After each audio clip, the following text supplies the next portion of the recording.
gitseydik sıcağı güzel olurdu. Onunla video da çekmedik galiba.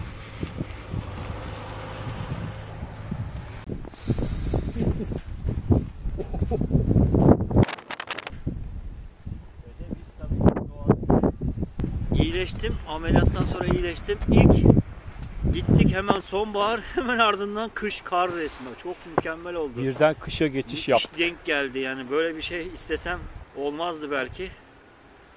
Nasip de böyleymiş. 2 ay beklememe değdi yani.